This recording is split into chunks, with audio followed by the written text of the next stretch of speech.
Hello everyone, welcome back to our YouTube channel మా అమ్మతో తెలుగువారి వంటలు. ఈరోజు షుర్కుంబ చేయబోతున్నాం. షుర్కుంబకు కావాల్సినవి చూసుకుందాం. మిల్క్, షుగర్, సేమ్యా, డ్రై నట్స్, డ్రై ఫ్రూట్స్, కోవా. స్టార్ట్ చేసుకుందాం.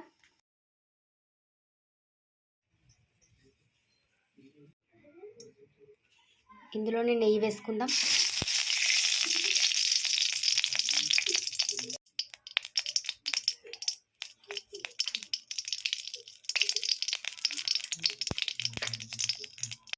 నెయ్యిలో డ్రై నట్స్ వేయించుకుందాం.